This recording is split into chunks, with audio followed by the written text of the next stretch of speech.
सदाप्रभु जो स्थान को जावाई आज्ञा करुछन्ते दाऊद से सबु स्थान को जाउछन्ते।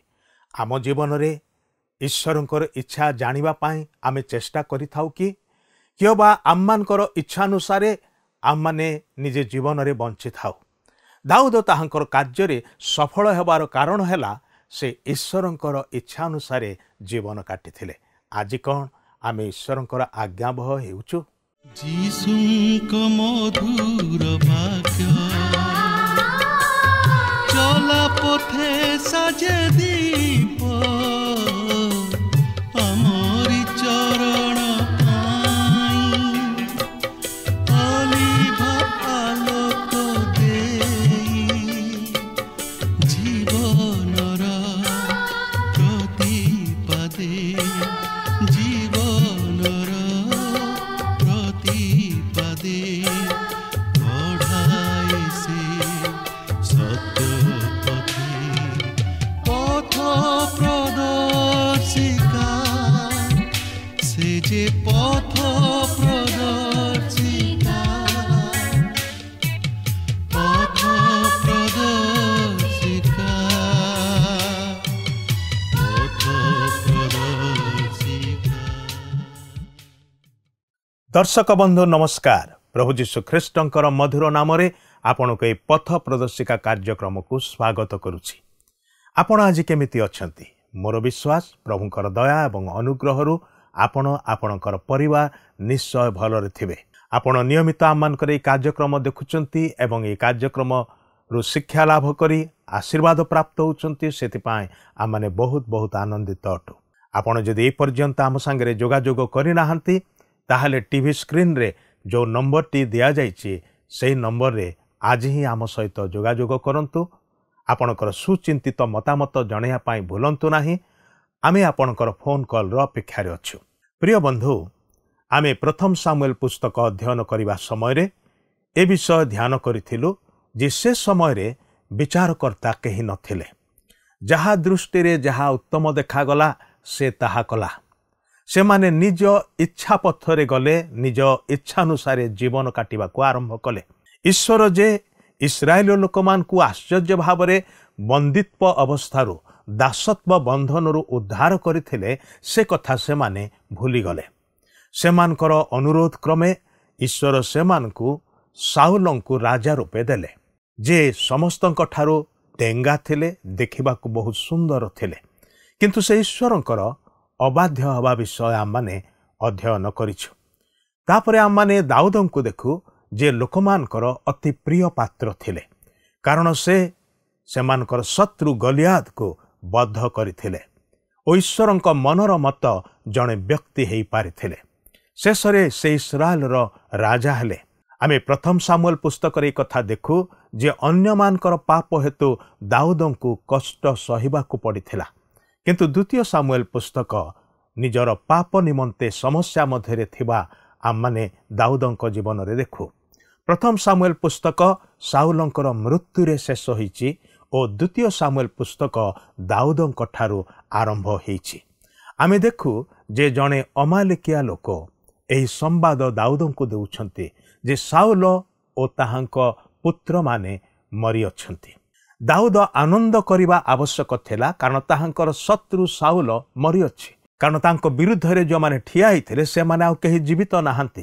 किंतु दाऊद आनंद करिबा परिवर्ते से शोक करुछन्ते, रोदन ओ विलाप करुछन्ते, आपणार वस्त्र चिरिक आपना को नम्र करुछन्ते। आसंतो एही संपर्क रे आहुरी अधिक आलोचना करिबा, किंतु आलोचना को जिबा पूर्वरु गोटे भक्तिमूलक गीत सुनिबा।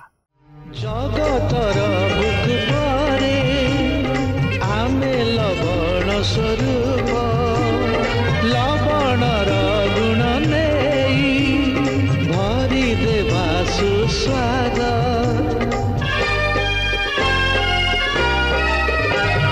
जगतर मुख परे आमे लवण स्वरूप लवणर गुण नेई भरी देवा सुस्वाद।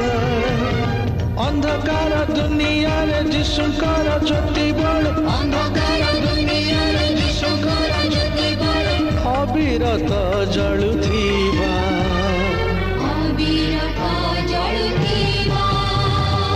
ଆମେ ଆପଣା ସମସ୍ତ ମନ ଦେଇ ପ୍ରଭୁଙ୍କ ସେବା କରିବା।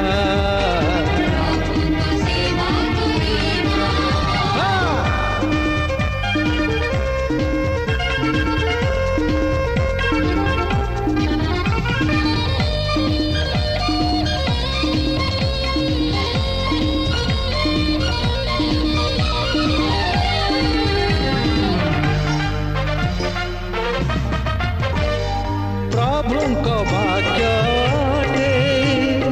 ଆମ ଜୀବନ ପ୍ରଦୀପ, ସେ ପ୍ରଦୀପ ବଳେ ସଦା ହଜେ ପାପ ଅନ୍ଧାର। ଆସନ୍ତୁ ବର୍ତ୍ତମାନ ଆମେ ପ୍ରଭୁଙ୍କର ବାକ୍ୟ ମଧ୍ୟକୁ ଯିବା। ଆଜି ଆମେ ଦ୍ୱିତୀୟ ସାମୁଏଲ ପୁସ୍ତକର ପ୍ରଥମ ପର୍ବର ପ୍ରଥମ ପଦରୁ ଆରମ୍ଭ କରି 2 ପର୍ବର 11 ପଦ ପର୍ଯ୍ୟନ୍ତ ଅଧ୍ୟୟନ କରିବା ନିମନ୍ତେ ଯିବା। ମୋର ଅନୁରୋଧ, ଆପଣଙ୍କ ପାଖରେ ଯଦି ସମ୍ପୂର୍ଣ୍ଣ ବାଇବଲ ଅଛି ତାହେଲେ ମୋ ସହିତ ଖୋଲନ୍ତୁ, ଅଧ୍ୟୟନ କରନ୍ତୁ। ଯଦି ନାହିଁ ତାହେଲେ ମନୋଯୋଗର ସହିତ ଏହି କାର୍ଯ୍ୟକ୍ରମ ଶୁଣନ୍ତୁ, ତାହେଲେ ଆପଣ ପବିତ୍ର ବାଇବଲ ମଧ୍ୟରୁ ଅନେକ ନିଗୁଢ଼ ବିଷୟମାନ ଶିକ୍ଷା କରିବାକୁ ପାରିବେ। ଏହି ଦ୍ୱିତୀୟ ସାମୁଏଲ ପ୍ରଥମ ପର୍ବରେ ଆମେ ଦେଖିବାକୁ ଯିବା ଯେ ଦାଉଦ ସାଉଲ ଓ ତାହାଙ୍କ ପୁତ୍ର ଜୋନାଥନ ନିମନ୍ତେ ଶୋକ କଲେ, କାରଣ ସେମାନେ ଯୁଦ୍ଧର ହୋତ ହୋଇଥିଲେ। କିନ୍ତୁ ଏଠାରେ ପ୍ରଶ୍ନ ଉଠେ ଯେ ପ୍ରକୃତିରେ କିଏ ସାଉଲଙ୍କୁ ହତ୍ୟା କରିଥିଲେ? ତେବେ ଏହି ପର୍ବରେ ଆମେ ତହିଁର ସମ୍ପୂର୍ଣ୍ଣ ଉତ୍ତର ପାଇ ନ ପାରୁ, କିନ୍ତୁ ଏଠାରେ ସାଉଲଙ୍କୁ ହତ୍ୟା କରିବା ନେଇ ଆଉ ଏକ ସନ୍ଦେହଜନକ ବିଷୟ ସଂଯୁକ୍ତ। ଜଣେ ଅମାଲିକୀୟ ଯୁବକ ଯିଏକି ଇସ୍ରାଏଲ୍ ଛାଉଣି ମଧ୍ୟରୁ ବାହାରି ଆସି ଦାଉଦଙ୍କୁ ସାଉଲଙ୍କର ମୃତ୍ୟୁ ବିଷୟ ନେଇ ସମ୍ବାଦ ଦେଇଥିଲା ଓ ତାହାଙ୍କୁ ସେ ନିଜେ ହତ୍ୟା କରିଥିବାରୁ ତହିଁର ବାହାଦୁରୀ ନେବାକୁ ଚାହିଁଥିଲା। କିନ୍ତୁ ସେହି ଅମାଲିକୀୟ ଯୁବାର ଏହି ପ୍ରକାର କାର୍ଯ୍ୟ ପାଇଁ ଦାଉଦ ତାହାକୁ ହତ୍ୟା କରିଥିଲେ। ବାସ୍ତବରେ ସାଉଲ ଓ ଜୋନାଥନଙ୍କର ମୃତ୍ୟୁ ସମ୍ବାଦ ପାଇ ଦାଉଦ ଯେଉଁପରି ବିଳାପ କରିଥିଲେ ତାହା ଅତି ହୃଦୟସ୍ପର୍ଶୀ ଓ ହୃଦୟ ବିଦାରକ ଓ ଅତି ନାଟକୀୟ। ଏଥିରୁ ସାଉଲଙ୍କ ପ୍ରତି ଦାଉଦଙ୍କର ପ୍ରକୃତ ମନୋଭାବ ଜଣାପଡ଼େ। ତେବେ ଏହି ପର୍ବରେ ସାଉଲଙ୍କର ମୃତ୍ୟୁ ବିଷୟ ନେଇ ଆଉ ଏକ ସନ୍ଦେହଜନକ ବିଷୟ ଆମର ଦୃଷ୍ଟିଗୋଚର ହୁଏ। ଦେଖନ୍ତୁ, ଦ୍ୱିତୀୟ ସାମୁଏଲ ପ୍ରଥମ ପର୍ବର ପ୍ରଥମ 2 ପଦରେ ଏହିପରି ଲେଖା ଅଛି, ସାଉଲଙ୍କ ମୃତ୍ୟୁ ସମୟକୁ ଦାଉଦ ଅମାଲିକୀୟମାନଙ୍କ ବଧକରଣରୁ ଫେରିଆସିଥିଲେ ଓ ଦାଉଦ ସିକ୍ଲଗରେ 2 ଦିନ ମାତ୍ର ରହିଥିଲେ। ତୃତୀୟ ଦିନରେ ଏପରି ହେଲା ଯେ, ଦେଖ, ସାଉଲଙ୍କ ନିକଟରୁ ଛାଉଣି ଭିତରୁ ଜଣେ ଲୋକ ଆପଣା ବସ୍ତ୍ର ଚିରି ଓ ମସ୍ତକରେ ମାଟି ଦେଇ ଆସିଲା। ପୁଣି ସେ ଦାଉଦଙ୍କ ନିକଟରେ ଉପସ୍ଥିତ ହୁଅନ୍ତେ ଭୂମିରେ ପଡ଼ି ପ୍ରଣାମ କଲା। ଦେଖନ୍ତୁ, ଏହା ଥିଲା ଇସ୍ରାଏଲୀୟମାନଙ୍କ ନିମନ୍ତେ ଏକ ଅନ୍ଧକାରର ସମୟ। ଯୁଦ୍ଧ ଓ ବିଫଳତା ସେମାନଙ୍କ ଜୀବନରେ ଘେରି ରହିଥିଲା, ଯେହେତୁ ସେମାନେ ଈଶ୍ୱରଙ୍କର ଇଚ୍ଛା ବିରୁଦ୍ଧରେ ଯାଇ କାର୍ଯ୍ୟ କରୁଥିଲେ ଓ ନିଜର ମନ ମୁତାବକ କାର୍ଯ୍ୟ କରୁଥିଲେ, ଯାହାକି ଆଜି ମଧ୍ୟ ଆମ ପ୍ରତ୍ୟେକଙ୍କ ଜୀବନରେ ଘଟେ। ଆମେ ଈଶ୍ୱରଙ୍କ ଇଚ୍ଛା ବିରୁଦ୍ଧ କାର୍ଯ୍ୟ କରି ଜୀବନରେ ଶାନ୍ତି ପାଇବାକୁ ଚାହୁଁ ଓ ସଫଳତା ଆଶା କରୁ, ମାତ୍ର ଏହା କେବେ ହେଲେ ସମ୍ଭବ ନୁହେଁ। ଆଜି ଶାନ୍ତି ପ୍ରତିଷ୍ଠା କରିବା ନିମନ୍ତେ ଅନେକ କିଛି ଯୋଜନା କରାଯାଉଅଛି, କିନ୍ତୁ ଶାନ୍ତି କ'ଣ ପ୍ରତିଷ୍ଠିତ ହୋଇପାରୁଛି? ନୁହେଁ, କାରଣ ମନୁଷ୍ୟ ଈଶ୍ୱରଙ୍କୁ ପରିତ୍ୟାଗ କରି ନିଜର ଇଚ୍ଛାରେ କାର୍ଯ୍ୟ କରିବାକୁ ଚାହେଁ, କିନ୍ତୁ ତଦ୍ୱାରା କେବେ ହେଲେ ଶାନ୍ତି ପ୍ରତିଷ୍ଠିତ ହୋଇପାରିବ ନାହିଁ। କାରଣ ଶାନ୍ତିଦାତା ହେଉଛନ୍ତି ସ୍ୱୟଂ ଈଶ୍ୱର ଓ ସେ ସେହି ଶାନ୍ତି ପ୍ରଭୁ ଯୀଶୁଖ୍ରୀଷ୍ଟଙ୍କ ମାଧ୍ୟମରେ ଜଗତ ପ୍ରତି ପ୍ରକାଶ କରିଅଛନ୍ତି। ତେଣୁ ଯେପର୍ଯ୍ୟନ୍ତ ଜଗତ ସେହି ଶାନ୍ତିଦାତାକୁ ଗ୍ରହଣ କରିନାହିଁ, ସେ ପର୍ଯ୍ୟନ୍ତ ଶାନ୍ତି ପ୍ରତିଷ୍ଠିତ ହୋଇପାରିବ ନାହିଁ। ଦେଖନ୍ତୁ ଇସ୍ରାଏଲର ପରିସ୍ଥିତି। ରାଜା ସାଉଲ ମଲେ, ଜୋନାଥନ ଓ ତାହାଙ୍କର 3 ପୁତ୍ର ମଧ୍ୟ ଯୁଦ୍ଧରେ ମୃତ୍ୟୁବରଣ କଲେ। ଇସ୍ରାଏଲ ଯୁଦ୍ଧରେ ପରାସ୍ତ ହେଲେ। ପଲେଷ୍ଟିୟମାନେ ଗାଲିଲିର ଉତ୍ତର ପାର୍ଶ୍ୱ ଅଞ୍ଚଳକୁ ଅଧିକାର କରିଥିଲେ, କିନ୍ତୁ ବର୍ତ୍ତମାନ ସେମାନେ ଦକ୍ଷିଣ ପାର୍ଶ୍ୱ ଅଞ୍ଚଳକୁ ମଧ୍ୟ ଅଧିକାର କଲେ। କିନ୍ତୁ ଦାଉଦ ଏପର୍ଯ୍ୟନ୍ତ କିଛି ଜାଣିନଥିଲେ, କାରଣ ସେ ସିକ୍ଲଗରେ ଥିଲେ ଓ ସେ ନିଜର ଲୋକମାନଙ୍କୁ ଓ ସେମାନଙ୍କର ଲୁଟିତ ଦ୍ରବ୍ୟ ସବୁକୁ ଅମାଲିକୀୟମାନଙ୍କ ହସ୍ତରୁ ଉଦ୍ଧାର କରି ଓ ସେମାନଙ୍କୁ ପରାସ୍ତ କରି ସିକ୍ଲଗକୁ ଫେରିଆସିଥିଲେ ଓ ସେଠାରେ 2 ଦିନ ରହିଥିଲେ। କିନ୍ତୁ ସେହି 2 ଦିନ ରହଣି ମଧ୍ୟରେ ଇସ୍ରାଏଲର ଛାଉଣି ମଧ୍ୟରୁ ଜଣେ ଯୁବା ଆସି ଦାଉଦଙ୍କୁ ସାଉଲଙ୍କର ମୃତ୍ୟୁ ସମ୍ବାଦ ଦେଇଛି ଓ ଇସ୍ରାଏଲ ସନ୍ତାନଗଣର ବିଫଳତା ବିଷୟ ମଧ୍ୟ କହିଛି। ପଲେଷ୍ଟିୟମାନେ କିପରି ଯୁଦ୍ଧରେ ଜୟୀ ହେଲେ ଓ ସାଉଲ କିପରି ହତ ହେଲେ ତାହା ମଧ୍ୟ ଜଣାଇଛି। ତେବେ ସାଉଲ କିପରି ହତ ହେଲେ ସେହି ବିଷୟ ସେ ଦାଉଦଙ୍କ ନିକଟରେ ପ୍ରକାଶ କରିଅଛି, ଯାହାକି ଆମେ ପ୍ରଥମ ପର୍ବର 3 ପଦରୁ 10 ପଦ ମଧ୍ୟରେ ଲକ୍ଷ୍ୟ କରିବାକୁ ପାରୁ। ତେବେ ଏହି ଅମାଲିକୀୟ ଯୁବକ ଯାହା କହୁଅଛି ତାହା କ'ଣ ସତ୍ୟ? ସେ କ'ଣ ସାଉଲଙ୍କୁ ହତ୍ୟା କରିଥିଲା? ହଁ, ଏହା ସତ୍ୟ ହୋଇଥାଇପାରେ, କାରଣ ସାଉଲ ଯଦିଓ ନିଜର ଖଡ଼୍ଗ ଉପରେ ନିଜେ ଆଉଜି ପଡ଼ିଥିଲେ ମାତ୍ର ତାହାଙ୍କର ପ୍ରାଣ ସମ୍ପୂର୍ଣ୍ଣ ତାହାଙ୍କଠାରୁ ବାହାରି ଯାଇନଥିଲା। ତେଣୁ ଯେତେବେଳେ ଏହି ଅମାଲିକୀୟ ଯୁବକ ସାଉଲଙ୍କ ନିକଟକୁ ଆସିଥିବ ସେତେବେଳେ ସାଉଲ ତାହାକୁ କହିଥିବେ ତାହାଙ୍କୁ ସମ୍ପୂର୍ଣ୍ଣ ରୂପେ ବଧ କରିବା ପାଇଁ, ଯେପରି ସେ ଶତ୍ରୁ ହସ୍ତରେ ହତ ନ ହୁଅନ୍ତି କି ଅପମାନଜନକ ମୃତ୍ୟୁଭୋଗ ନ କରନ୍ତି। କିନ୍ତୁ ଏକ କୌତୁହଳର ବିଷୟ ହେଉଛି ଯେ ଏହି ଯୁବକ ଦାଉଦଙ୍କ ନିକଟରେ ତାହାର ସମସ୍ତ କର୍ମ ସ୍ୱୀକାର କରିଥିଲା।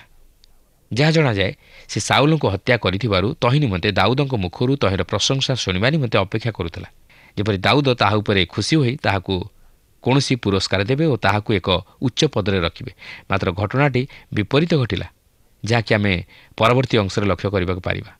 ତେବେ ଦ୍ୱିତୀୟ ସାମୁଏଲ ପ୍ରଥମ ପର୍ବର 11 ପଦରୁ 14 ପଦରେ ଆମେ ଦେଖୁ ଯେ ଯଦି ଏହି ଯୁବକ ଜଣକ ସାଉଲଙ୍କୁ ବଧ କରିଥାଏ ତାହେଲେ ଏଥିରୁ ସୁସ୍ପଷ୍ଟ ହୁଏ ଯେ ପ୍ରଥମ ସାମୁଏଲ ପୁସ୍ତକରେ ବର୍ଣ୍ଣିତ ହୋଇଥିବା ଘଟଣା ଅନୁଯାୟୀ ସାଉଲ ସଦାପ୍ରଭୁଙ୍କର ଅବାଧ୍ୟ ହୋଇ ଅମାଲିକୀୟମାନଙ୍କୁ ବର୍ଜିତ ରୂପେ ବିନାଶ ନ କରିବା ଦ୍ୱାରା ତାହାଙ୍କ ପ୍ରତି ଏହିପରି ଘଟିଲା ଓ ସେହି ଅମାଲିକୀୟ ଯୁବାର ହସ୍ତରେ ସାଉଲଙ୍କର ପ୍ରାଣ ଗଲା। ଯଦି ସାଉଲ ସଦାପ୍ରଭୁଙ୍କର ଅବାଧ୍ୟ ହୋଇନଥାନ୍ତେ ଓ ସେହି ଅମାଲିକୀୟମାନଙ୍କୁ ବର୍ଜିତ ରୂପେ ବିନାଶ କରିଥାନ୍ତେ ତାହେଲେ ମୁଁ ଭାବୁନାହିଁ ଯେ ସେହି ଅମାଲିକୀୟ ଯୁବକ ଯୁଦ୍ଧରେ ବଞ୍ଚିଥାନ୍ତା ଓ ସାଉଲଙ୍କୁ ବଧ କରିବା ନିମନ୍ତେ ସୁଯୋଗ ପାଇଥାନ୍ତା। ହୋଇପାରେ ସାଉଲ ମଧ୍ୟ କୌଣସି ପ୍ରକାରେ ବଞ୍ଚିଯାଇଥାନ୍ତେ, କିନ୍ତୁ ଦାଉଦ ଏଠାରେ ସେହି ଯୁବାକୁ କହନ୍ତି ସଦାପ୍ରଭୁଙ୍କ ଅଭିଷିକ୍ତଙ୍କ ବିରୁଦ୍ଧରେ ହସ୍ତ ଉଠାଇବା ନିମନ୍ତେ ତୁମେ କେମନ୍ତ ଭୟ ନ କଲ। ଆପଣ ଜାଣିଥିବେ ଦାଉଦ ସାଉଲଙ୍କୁ ବଧ କରିବା ନିମନ୍ତେ ଅନେକ ଥର ସୁଯୋଗ ପାଇଥିଲେ ମଧ୍ୟ ସେ ସଦାପ୍ରଭୁଙ୍କ ଅଭିଷିକ୍ତଙ୍କ ବିରୁଦ୍ଧରେ ଆପଣା ହସ୍ତ ଉଠାଇବାକୁ ଚାହିଁନଥିଲେ। ସେ ଈଶ୍ୱରଙ୍କ ହସ୍ତରେ ତାହାଙ୍କୁ ଛାଡ଼ି ଦେଇଥିଲେ। ସେ ଈଶ୍ୱରଙ୍କ ବିଚାରକୁ ଅପେକ୍ଷା କରି ରହିଥିଲେ।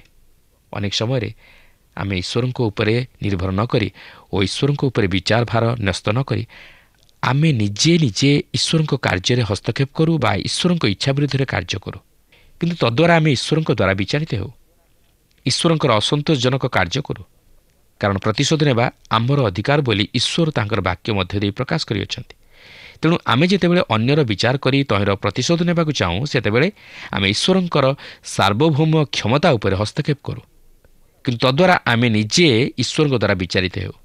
ତେଣୁକରି ସେହି କାରଣରୁ ଦାଉଦ ସେହି ଅମାଲିକୀୟ ଯୁବକଙ୍କୁ କହନ୍ତି ସଦାପ୍ରଭୁଙ୍କ ଅଭିଷିକ୍ତଙ୍କ ବିରୁଦ୍ଧରେ ହସ୍ତ ଉଠାଇବା ନିମନ୍ତେ ତୁମେ କିପରି ଭୟ ନ କଲ? ଆଜି କ'ଣ ଆମେ ଏଥିପ୍ରତି ସତର୍କ ଅଛୁ କି? ମୁଁ କେବଳ ଧର୍ମ ସଂକ୍ରାନ୍ତୀୟ ସ୍ତରରେ ଏହି ବିଷୟକୁ ସୀମିତ ରଖିବାକୁ ଚାହେଁ ନାହିଁ, ମାତ୍ର ଆମ ଜୀବନର ପ୍ରତିଟି କ୍ଷେତ୍ରରେ ଓ ପ୍ରତିଟି ସ୍ତରରେ ଏହି ବିଷୟକୁ ଉପସ୍ଥାପିତ କରିବାକୁ ଚାହେଁ। କାରଣ ଜାଗତିକ କର୍ତ୍ତାମାନଙ୍କର ଆଜ୍ଞାବହ ହେବା ନିମନ୍ତେ ମଧ୍ୟ ପବିତ୍ର ବାଇବଲ ଶିକ୍ଷା ଦିଏ, କିନ୍ତୁ ସେମାନଙ୍କ ବିରୁଦ୍ଧରେ ହସ୍ତ ଉଠାଇବା ନିମନ୍ତେ ଶିକ୍ଷା ଦିଏ ନାହିଁ।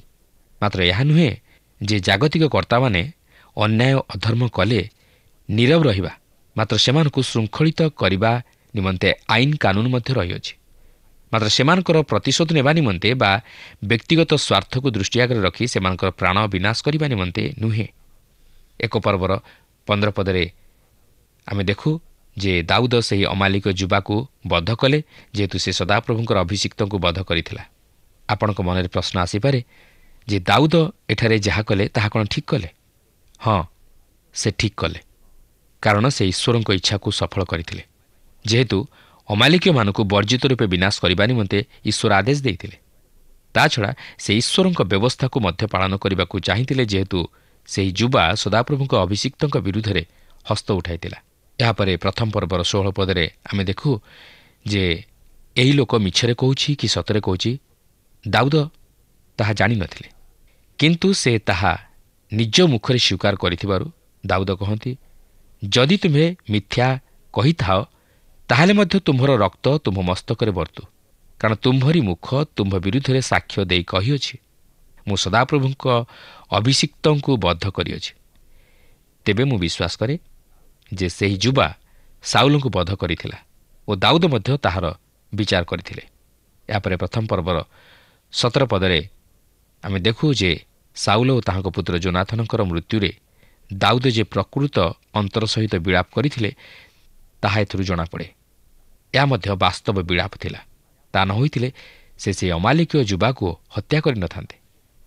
ଏହାପରେ ପ୍ରଥମ ପର୍ବର 18 ପଦରେ ଲେଖା ଅଛି ପୁଣି ଜିହୁଦା ସନ୍ତାନମାନଙ୍କୁ ସେହି ଧନୁର୍ଗୀତ ଶିଖାଇବାକୁ ଆଜ୍ଞା ଦେଲେ। ଦେଖ, ତାହା ଜାସେର ପୁସ୍ତକରେ ଲେଖା ଅଛି। ଦେଖନ୍ତୁ, ସାଉଲ ଇସ୍ରାଏଲ ସନ୍ତାନଗଣକୁ କିଛି ଶିକ୍ଷା ଦେଇଥିଲେ, ଇସ୍ରାଏଲ୍ ଜାତି ପ୍ରତି ତାହାଙ୍କର ଏକ ମହାନ ଅବଦାନ ଥିଲା। ଆପଣ ଜାଣିଥିବେ ଯେ ଇସ୍ରାଏଲ୍ ସନ୍ତାନଗଣ ନିକଟରେ କୌଣସି ଯୁଦ୍ଧାସ୍ତ୍ର ନଥିଲା। ତେଣୁକରି ସାଉଲ ସେମାନଙ୍କୁ ଧନୁର୍ଦ୍ଧର ବିଦ୍ୟାରେ ଶିକ୍ଷିତ କରାଇଥିଲେ, ଯେପରି ସେମାନେ ଧନୁ ଓ ତୀର ଦ୍ୱାରା ଶତ୍ରୁକୁ ନିଜର ଆୟତ୍ତାଧୀନ କରିପାରନ୍ତି। ତେଣୁ ଦାଉଦ ମଧ୍ୟ ସେମାନଙ୍କୁ ସେହି ଧନୁର୍ଗୀତ ଶିଖାଇବାକୁ ଆଜ୍ଞା ଦେଲେ, ଅର୍ଥାତ୍ ସେ ଇସ୍ରାଏଲ୍ ସନ୍ତାନଗଣକୁ ସାଉଲଙ୍କର ମହାନ ଅବଦାନ ବିଷୟ ନେଇ ସ୍ମରଣ କରାଇଦେଲେ।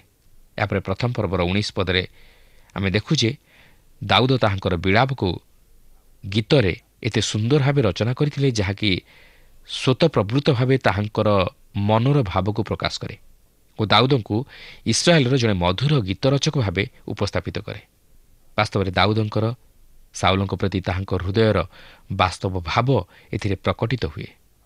ଏହାପରେ ପ୍ରଥମ ପର୍ବର 20 ପଦରେ ଲେଖା ଅଛି, ଗାଥରେ ଏହା ନ ଜଣାଅ, ଅସ୍କିଲୋନ୍ର ଦାଣ୍ଡରେ ଏହା ପ୍ରଚାର ନ କର, କଲେ ପଲେଷ୍ଟୀୟ କନ୍ୟାମାନେ ଆନନ୍ଦ କରିବେ ଓ ଅସୁନତମାନଙ୍କ କନ୍ୟାଗଣ ଜୟଧ୍ୱନି କରିବେ।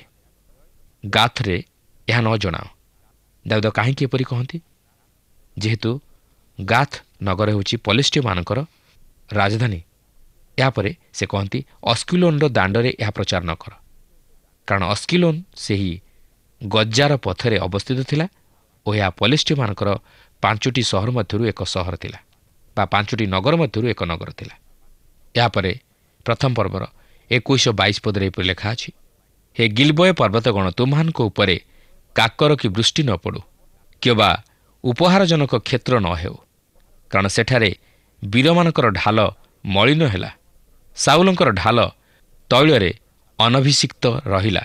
ହତ ଲୋକମାନଙ୍କ ରକ୍ତରୁ, ବୀରମାନଙ୍କ ମେଦରୁ ଯୋନାଥନଙ୍କ ଧନୁ ଫେରେ ନାହିଁ ଓ ସାଉଲଙ୍କର ଖଡ଼୍ଗ ରିକ୍ତ ହୋଇ ଫେରେ ନାହିଁ। କେହି ହେଲେ କହିପାରିବେ ନାହିଁ ଯେ ସାଉଲ କିମ୍ବା ଯୋନାଥନ କେହି ହେଲେ ଭୀରୁ ବା କାପୁରୁଷ ଥିଲେ। ସେମାନେ ପ୍ରକୃତରେ ବୀର ପୁରୁଷ ଥିଲେ, ଯାହାକି ଦାଉଦ ତାହାଙ୍କର ଏହି ଗୀତରେ ପ୍ରକାଶ କରନ୍ତି। ଏହାପରେ 23 ଓ 24 ପଦରେ ଆମେ ଦେଖୁ ଯେ ବାସ୍ତବରେ ସାଉଲ ଦେଶ ପ୍ରତି ସୁଖ ସମ୍ଭୋଗ ଆଣିଦେଇଥିଲେ। ତାହାଙ୍କ ସମୟରେ କନ୍ୟାଗଣ ବସ୍ତ୍ର ଓ ଅଳଙ୍କାରରେ ବିଭୂଷିତା ଥିଲେ, ସେମାନଙ୍କର କୌଣସି ଅଭାବ ନଥିଲା। 25 ପଦରେ ଆମେ ଜାଣୁ ଯେ ଦାଉଦ ଓ ଯୋନାଥନ ଅତି ଘନିଷ୍ଠ ମିତ୍ର ଥିଲେ। ସେମାନେ ପରସ୍ପରକୁ ଅତି ଭଲ ପାଉଥିଲେ। ତେଣୁକରି ଦାଉଦ ଯୋନାଥନ ନିମନ୍ତେ ମଧ୍ୟ ତାହାଙ୍କ ହୃଦୟର ବେଦନାକୁ ଏହି ଗୀତ ମାଧ୍ୟମରେ ପ୍ରକାଶ କରନ୍ତି। ଏହାପରେ 26 ପଦରେ ଆମେ ଦେଖୁ ଯେ ଏକ କୌତୂହଳର ବିଷୟ। ଦାଉଦ କହନ୍ତି ଯୋନାଥନଙ୍କର ତାହାଙ୍କ ପ୍ରତି ଯେଉଁ ପ୍ରେମ ତାହା ସ୍ତ୍ରୀମାନଙ୍କ ପ୍ରେମରୁ ବଳିଗଲା। କିନ୍ତୁ ଦାଉଦ ଏପରି କାହିଁକି କହନ୍ତି? ଯେହେତୁ ଦାଉଦ ଯୋନାଥନଙ୍କର ଭଉଣୀ ମିଖଲକୁ ବିବାହ କରିଥିଲେ।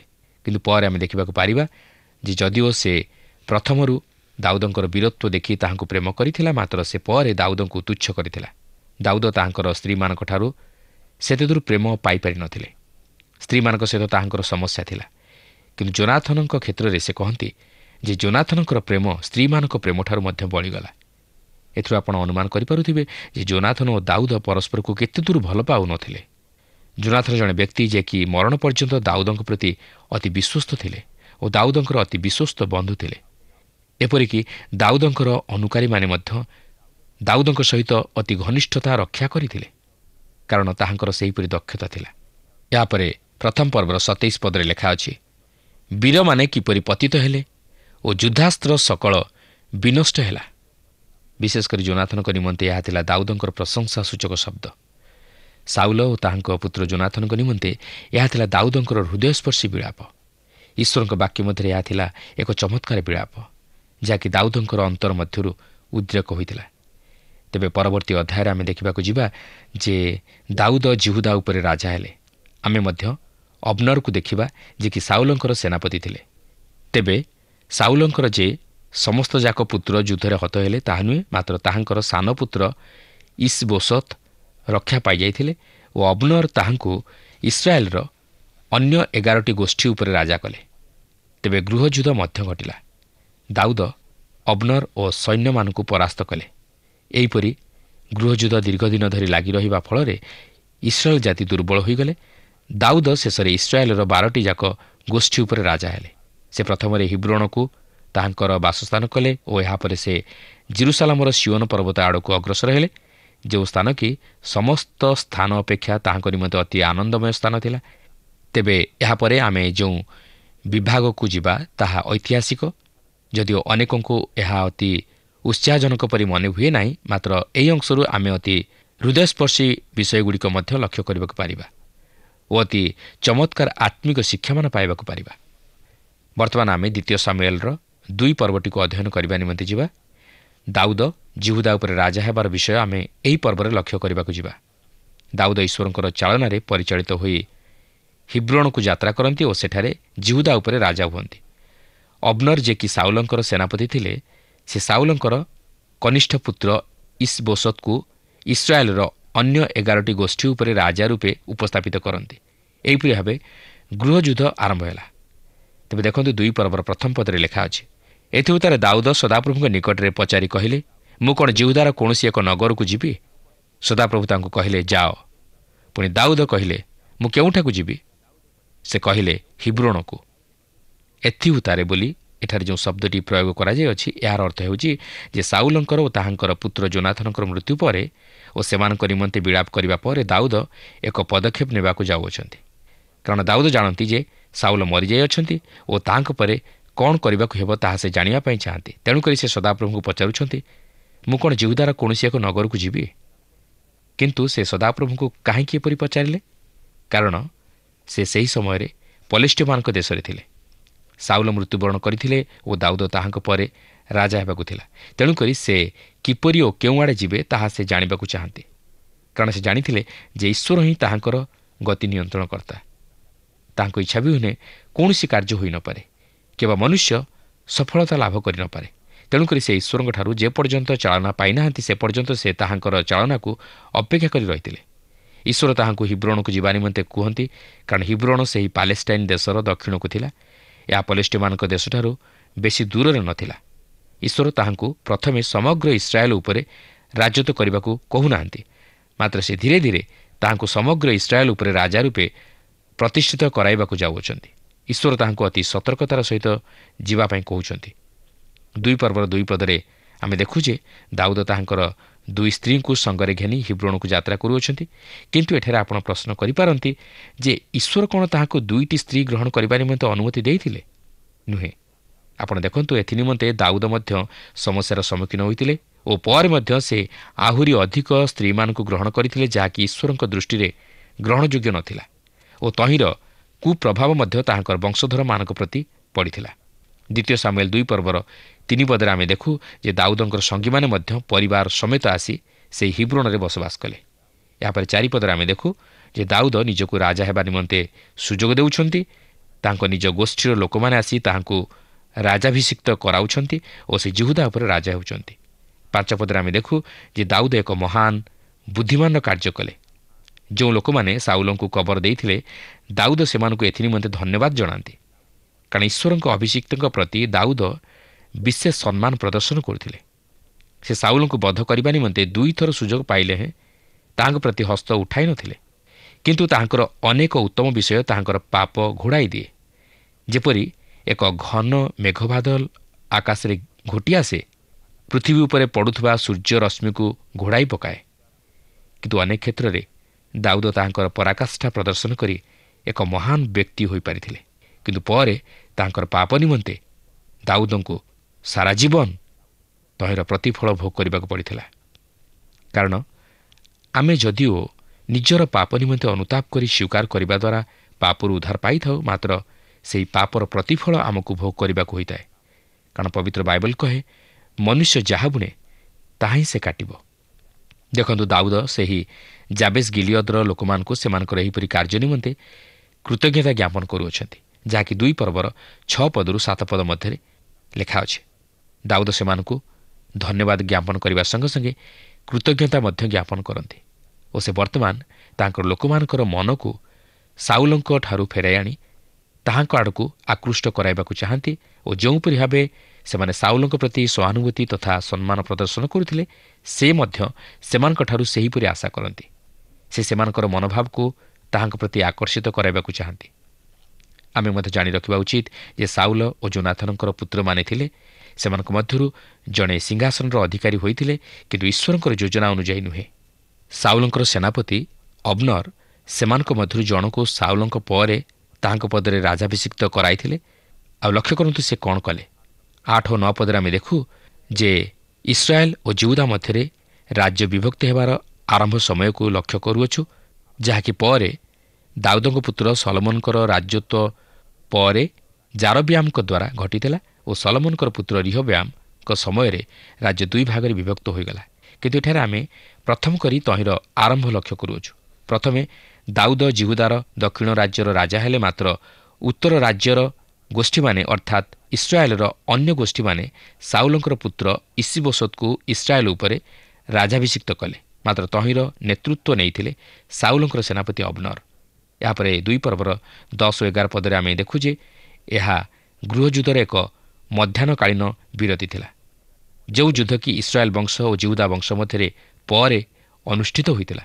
ଅର୍ଥାତ୍ ଜିହୁଦାର ଦକ୍ଷିଣ ରାଜ୍ୟ ଓ ଉତ୍ତର ରାଜ୍ୟ ମଧ୍ୟରେ ଯୁଦ୍ଧ ହୋଇଥିଲା। ଏହି ଗୃହଯୁଦ୍ଧରେ ଇସ୍ରାଏଲ ଜାତିର ଘୋର କ୍ଷତି ଘଟିଥିଲା ଓ ଏହା ଅତି ଦୁଃଖର ବିଷୟ ଥିଲା। ତେବେ ବର୍ତ୍ତମାନ ଲକ୍ଷ୍ୟ କରିବାର ବିଷୟ ହେଉଛି ସାଉଲଙ୍କର ପୁତ୍ର ଇସିବୋଶତ ଇସ୍ରାଏଲ ବଂଶ ଉପରେ ରାଜା ହେଲେ ଓ ଦାଉଦ ଜିହୁଦା ବଂଶ ଉପରେ ରାଜା ହେଲେ ଓ ଜିହୁଦା ବଂଶ ଦାଉଦଙ୍କର ପଶ୍ଚାଦଗାମୀ ହେଲେ। ଇସିବୋଶତ ଇସ୍ରାଏଲ ବଂଶ ଉପରେ 2 ବର୍ଷ ରାଜତ୍ୱ କରିବା ବେଳେ ଦାଉଦ ଜିହୁଦା ବଂଶ ଉପରେ 7 ବର୍ଷ 6 ମାସ ରାଜତ୍ୱ କଲେ। ତେବେ ଏହାପରେ କ'ଣ ଘଟିଲା ତାହା ଆମେ ପରବର୍ତ୍ତୀ କାର୍ଯ୍ୟକ୍ରମରେ ଆଲୋଚନା କରିବା ନିମନ୍ତେ ଯିବା। ପ୍ରଭୁ ଆମ ପ୍ରତ୍ୟେକଙ୍କୁ ଆଶୀର୍ବାଦ କରନ୍ତୁ। ଆଶା କରେ ଆଜିର ଅଧ୍ୟୟନଟି ଆପଣଙ୍କୁ ବେଶ୍ ଭଲ ଲାଗିଛି। ଆପଣ ଆତ୍ମିକ ଭାବରେ ଉପକୃତ ହୋଇଛନ୍ତି। ଦାଉଦଙ୍କର ଜୀବନକୁ ଯଦି ଆମମାନେ ଲକ୍ଷ୍ୟ କରୁ, ସେ ସବୁ ସମୟରେ ଈଶ୍ୱରଙ୍କର ଇଚ୍ଛାନୁସାରେ କାର୍ଯ୍ୟ କରିବାକୁ ଚେଷ୍ଟା କରୁଛନ୍ତି। ସାଉଲ ଓ ତାହାଙ୍କ ପୁତ୍ରମାନଙ୍କ ମୃତ୍ୟୁ ପରେ ମଧ୍ୟ ସଦାପ୍ରଭୁଙ୍କ ନିକଟରେ ସେ ପ୍ରାର୍ଥନା କରୁଛନ୍ତି ଯେ ସେ କେଉଁଠାକୁ କେବେ କେମିତି ଯିବେ। ସଦାପ୍ରଭୁ ଯେଉଁ ସ୍ଥାନକୁ ଯିବା ପାଇଁ ତାହାଙ୍କୁ ଆଜ୍ଞା ଦେଉଛନ୍ତି, ଦାଉଦ ସେହି ସ୍ଥାନକୁ ଯାଉଛନ୍ତି। ଆମେ କ'ଣ ଆମ ଜୀବନରେ ଈଶ୍ୱରଙ୍କର ଇଚ୍ଛାକୁ ଜାଣିବା ପାଇଁ ଚେଷ୍ଟା କରିଥାଉ, ତାଙ୍କ ଇଚ୍ଛାନୁସାରେ କାର୍ଯ୍ୟ କରିବା ପାଇଁ ଚେଷ୍ଟା କରିଥାଉ, ନା ନିଜ ଇଚ୍ଛା ପଥରେ ଯାଇଥାଉ? ଦାଉଦ ତାଙ୍କ କାର୍ଯ୍ୟରେ ସଫଳ ହେବାର କାରଣ ହେଲା ସେ ଈଶ୍ୱରଙ୍କର ଇଚ୍ଛାକୁ ଅଗ୍ରାଧିକାର ଦେଲେ, ଈଶ୍ୱରଙ୍କର ଇଚ୍ଛା ଅନୁସାରେ ନିଜର ଜୀବନକୁ ସେ କାଟିଥିଲେ। ଆଜି କ'ଣ ଆମେ ଈଶ୍ୱରଙ୍କର ଆଜ୍ଞାବହ ହେଉଛୁ କି? ଆଜି ତ ଆମର ସମୟ ସରିଆସିଛି। ପରବର୍ତ୍ତୀ କାର୍ଯ୍ୟକ୍ରମରେ ପୁଣି ଆପଣଙ୍କ ସହିତ ସାକ୍ଷାତ ହେବ। ତେବେ ବିଦାୟ ନେବା ପୂର୍ବରୁ ଆସନ୍ତୁ ପ୍ରାର୍ଥନା କରିବା। ପ୍ରିୟ ପ୍ରଭୁ, ସବୁବେଳେ ସବୁ ଅବସ୍ଥାରେ ତୁମଠାରେ ନିର୍ଭର ରଖିବା ପାଇଁ ଏବଂ ପ୍ରତିଟି ପରିସ୍ଥିତିରେ ତୁମର ଆଦେଶ, ନିର୍ଦ୍ଦେଶ, ଶିକ୍ଷା ଏବଂ ସୁମନ୍ତ୍ରଣାର ଆଜ୍ଞାବହ ହେବା ପାଇଁ, ପୁଣି ତୁମର ପବିତ୍ର ଇଚ୍ଛାକୁ ଅଗ୍ରାଧିକାର ଦେବା ପାଇଁ ଆମମାନଙ୍କୁ ତୁମେ ଶିଖାଅ, ଯେପରି ସର୍ବଦା ଆମେ ତୁମର ମହିମାର କାରଣ ହୋଇପାରିବୁ ଏବଂ ଆମମାନଙ୍କ ଜୀବନରେ ଆଶୀର୍ବାଦକୁ, ତୁମର ସୁରକ୍ଷାକୁ ଅନୁଭବରେ ଜାଣିବାକୁ ପାରିବୁ। ସାହାଯ୍ୟ କର। ଏହି ପ୍ରାର୍ଥନା ନିବେଦନ ପରିତ୍ରାଣକର୍ତ୍ତା ପ୍ରଭୁ ଯୀଶୁଖ୍ରୀଷ୍ଟଙ୍କର ନାମରେ ଉତ୍ସର୍ଗ କରୁଅଛୁ। ଆମେନ୍। ବହୁତ ବହୁତ ଧନ୍ୟବାଦ। ପ୍ରଭୁ ଆପଣଙ୍କୁ ଆଶୀର୍ବାଦ କରନ୍ତୁ। প্রিয় বন্ধু, আশা করু আপনার আম পথ প্রদর্শিকা কার্যক্রম নিশ্চয় ভাল লাগিথিব। যদি ভাল লাগিছি তাহলে আমকু 0444908126 নম্বরে নিশ্চয় গোটিয়ে মিসড কল দেবে। আপনক মিসড কল আম নিমন্তে অতি বহুমূল্য। মু আনন্দর সহ জনাউছি যে প্রত্যেক মিসড কল দাতাঙ্ক মধ্যরু সপ্তাহ শেষরে যে অধিক মিসড কল দেইথিবে তাঙ্কু মনোনীত কৰাଯିব ও পুরস্কৃত କରାଯିବ। ସେହି ଦର୍ଶକ ବନ୍ଧୁଙ୍କ ନାମ ଓ ଫଟୋ ଆମ କାର୍ଯ୍ୟକ୍ରମ ଶେଷରେ ଦେଖାଯିବ। ଗତ ସପ୍ତାହର ବିଜୟ ଦର୍ଶକ ବନ୍ଧୁ ହେଲେ କନ୍ଧମାଳରୁ ସଲମିତ ଦିଗଲ ଓ ପରିବାର।